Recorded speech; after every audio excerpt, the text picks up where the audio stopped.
So what's up? Ash, people know me as Complex. I'm from crew out in Tacoma, Washington, Dance Broomz crew, representing 253. Been dancing for about 12, 13 years.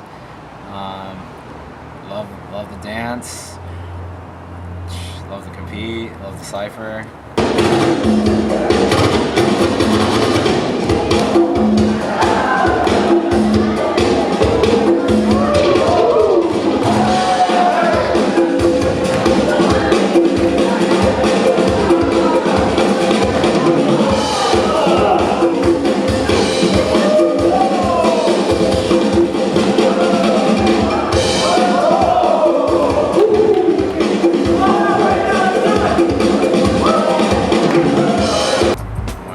I was in a lot of different crews. I first started in a crew known as Battle Reflex, helped make that crew.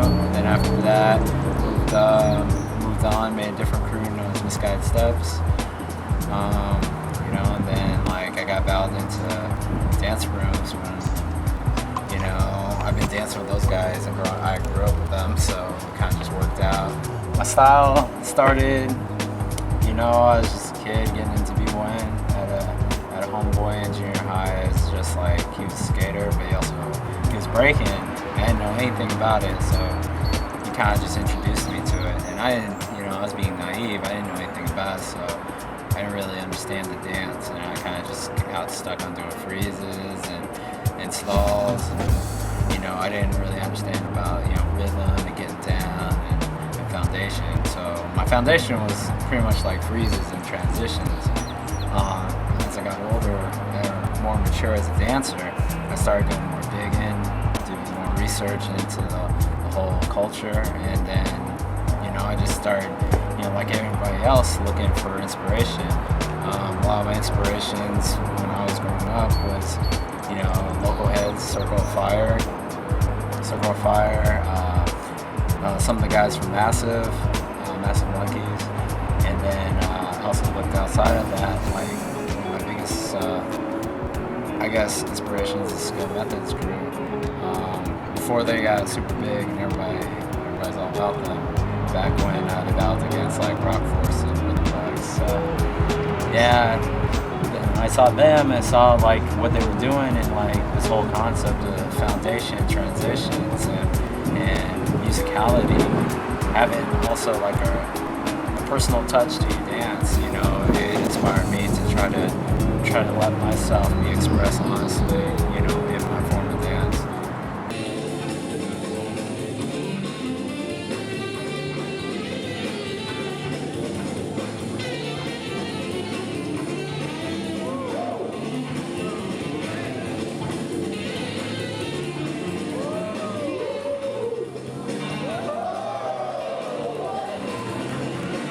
I really am super conscious about what I eat. In general I am, but those 2 weeks, I cut back sugar. I really don't try to get too many carbs. I just really focus on eating light and eating healthy. A lot of greens, a lot of vegetables, fruits. I try to consume water, but I don't like the taste of water, which tastes like nothing. You need sugar. I need sugar, and I fight it every day.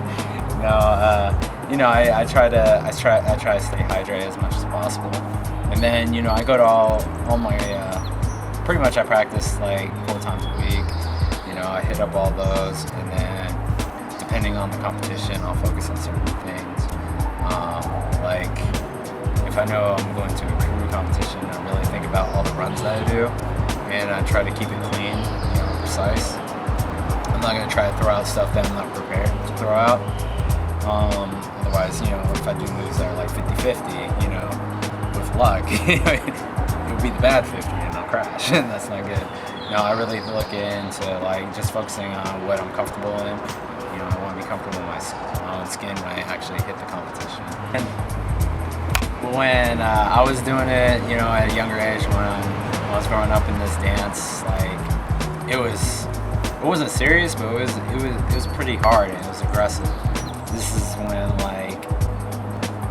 I was still trying to understand the dance myself, but I just remember back then everything was very serious about your dance. Like signature moves, like if like someone's biting it, you know, don't bite mine. That's my move, don't bite it. And it went into like a battle. And like compared to nowadays, I feel like that barrier or that, I guess that line is more hazy or more, you know, fuzzy. And you know, people don't call bites, or they call bites and it's like they don't back up what they're saying or anything like that. So I think it's a little bit more friendly, which probably is because of the growth of, you know, the scene. You know, there's definitely more exposure. There's a lot more opportunity as a dancer nowadays compared to back then. I do a lot more shows than I did back then, and especially in the Seattle area. It's pretty cool. I like the exposure, but at the same time, with pros and cons, like you do see that style of b-boying get kind of diluted and it gets a little bit watered down. But I think that comes with the territory. I mean, growth is definitely the direction that it's going to, and it's not, you know, it's not like a fad in this area, or you know, it's not just a phase in Seattle. Like, you know, we've been doing this for a long time, and it's like going strong, so it's continually growing. Give shout outs to my crew, Dance Broomz, all my friends that have grown in this dance. Shout out to Olivia, you know, I love you. And family, the scene, big shout out to the scene, Northwest. This is where I learned to dance. This is like the foundation of how I started, and all the old dancers that are still dancing or may not even be dancing anymore. Shout outs to them. You know, they give me the tenacity to continue, and then the younger generation, they give me the inspiration to constantly stay creative.